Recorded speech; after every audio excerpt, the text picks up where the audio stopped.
HC Verma, Wave Motion and Waves on a String, Question 19. Here is the setup. A long horizontal string is vibrated sinusoidally at one end, moving up and down. The amplitude of vibration is 1.0 cm. The displacement becomes 0-200 times per second. The linear mass density mu is 0.10 kg per meter, and the string is kept under a tension of 90 newtons. Watch as a sinusoidal wave propagates along the string, with the source end starting at its positive extreme position. Here is the full question. A traveling wave is produced on a long horizontal string by vibrating an end up and down sinusoidally.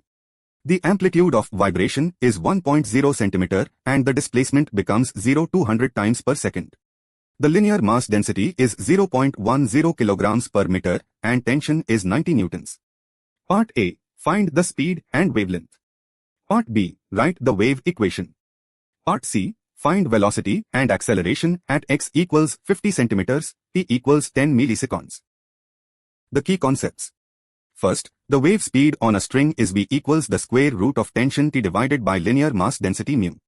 Second, the wavelength lambda equals wave speed v divided by frequency f. Third, the general wave equation for a wave moving in the positive x direction, with the source at positive extreme at t equals 0, is y equals amplitude a times cosine of kx minus omega t, where wave number k equals to pi over lambda, and angular frequency omega equals to pi f. The particle velocity is the partial derivative of y with respect to t, and particle acceleration is the second partial derivative of y with respect to t. Part A. Finding wave speed and wavelength. The displacement becomes 0-200 times per second. In each complete cycle, the displacement passes through 0 twice. So frequency f equals 200 divided by 2, that is 100 Hz. Now, wave speed v equals square root of tension t over mu. Substituting, v equals the square root of 90 divided by 0.10, which is the square root of 900, giving 30 meters per second. Wavelength lambda equals v over f, that is 30 divided by 100, giving 0.30 meters, or 30 centimeters. Part B. Writing the wave equation. At t equals 0 and x equals 0, the end is at its positive extreme, so y of 0, 0 equals amplitude a. This tells us we need a cosine function. Since the wave moves in the positive x direction, the wave equation is y equals a cosine of kx minus omega t. Now, wave number k equals to pi over lambda, that is to pi over 30 centimeters. Angular frequency omega equals to pi f, that is to pi over 0.01 seconds. So the wave equation is y equals 1.0 centimeter times cosine of 2 pi times x over 30 centimeters minus t over 0.01 seconds. Part C. Finding particle velocity and acceleration at x equals 50 centimeters and t equals 10 milliseconds, that is 0.01 seconds.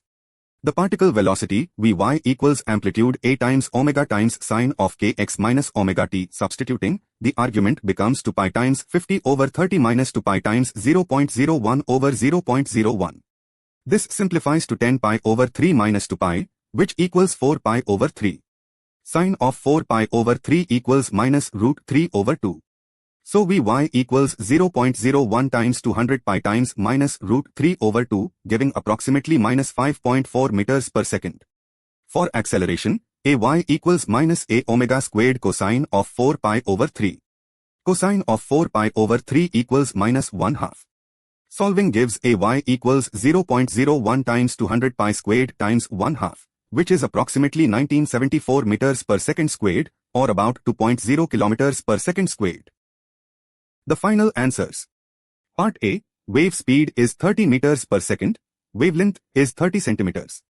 Part B. The wave equation is y equals 1.0 centimeter times cosine of 2 pi times x over 30 centimeters minus t over 0.01 seconds.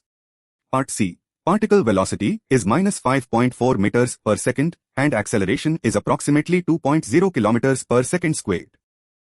Here are some important tips. Tip 1. When a question says displacement becomes 0 n times per second, the frequency is n divided by 2, because each cycle has to 0 crossings.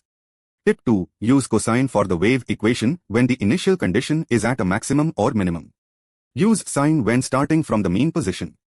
Tip 3. Particle velocity and acceleration are time derivatives of displacement. Do not confuse particle velocity with wave speed.